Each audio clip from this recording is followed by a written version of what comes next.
I'm Spencer Tielkemeier. I'm the head brewer at Oasis, Texas Brewing Company, and you're watching the Beer Diaries.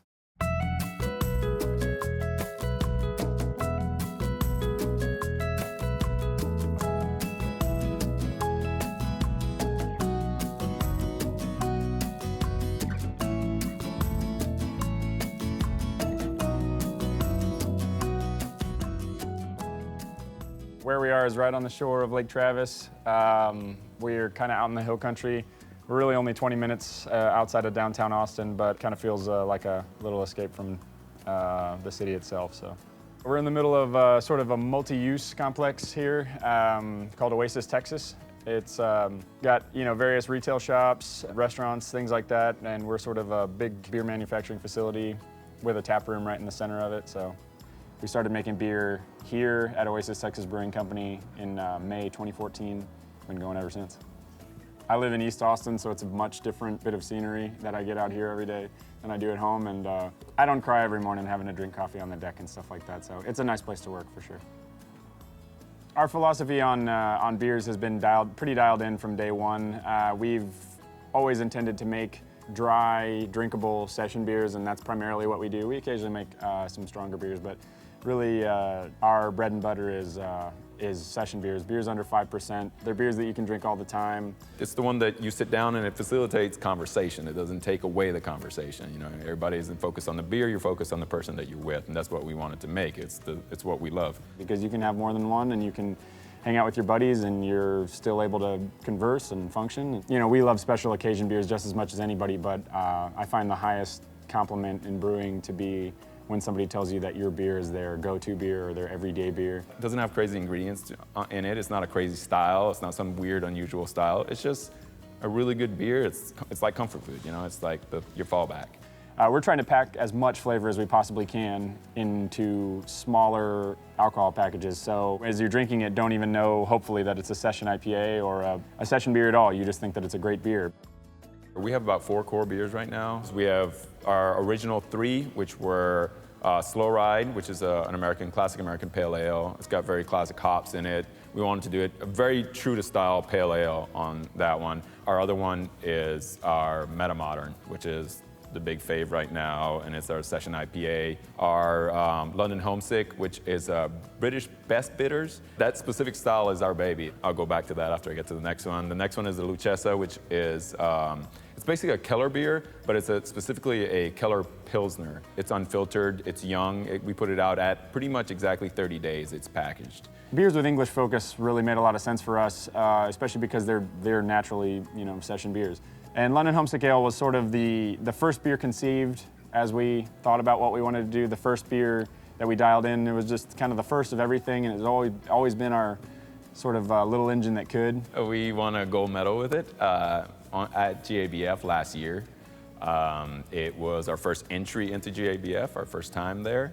And so it was great. It was awesome. People spend their whole life trying to get a GABF medal, and we got it on our first year, so we were really excited about it. You don't always look for validation in a competitive sense necessarily. You make the beers you want to make because you believe in them, but it's always nice to have something like that to sort of point to whenever you get some English bitter haters out there. We run right now with about 20-barrel brew house. Our kettle is a little oversized, and so it can actually, the capacity for the kettle is actually closer to 30 barrels. It allows us to fill up 120-barrel fermenters with just 4 brews over the course of 2 days. Right now with production, we're looking at this point, we're looking at about 6,000 barrels. We should be hitting close to 10,000 barrels first part of this coming year.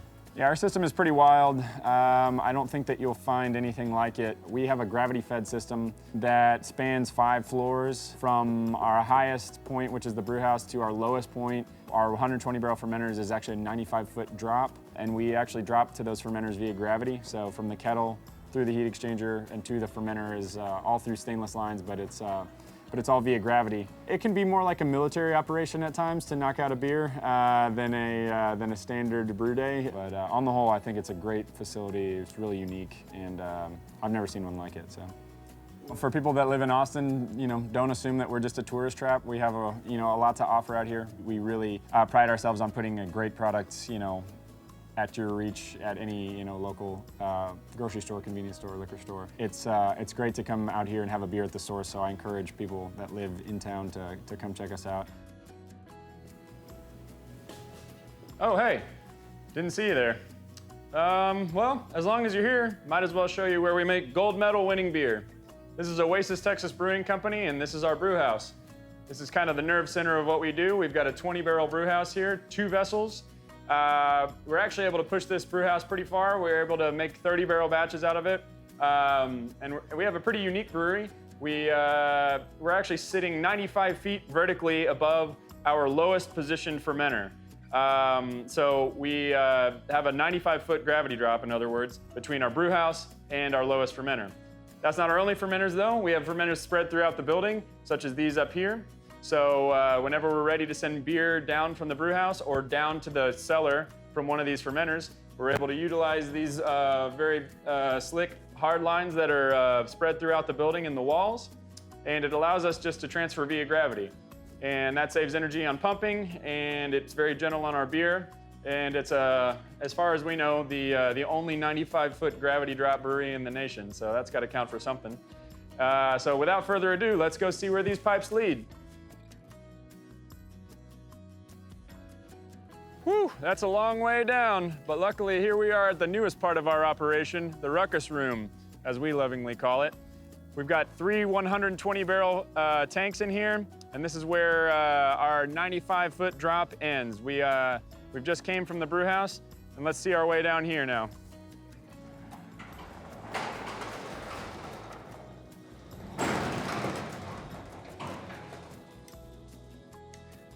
So here we are at last in the ruckus room. As I mentioned before, we're 95 feet below the brew house on the shores of beautiful Lake Travis. Sitting next to us are our 3 brand new 120-barrel tanks. We've also got our canning line in here, and this is where we package beer and send it out the door. We hope that this will be the first of many 120-barrel tanks that we add, as it's allowed us to make a lot more beer, get it out in the market, into the hands of thirsty Texans. So that's it. Come out and see us, have one of our all-year beers. The lake is full, the views are beautiful, and we'd love to have you.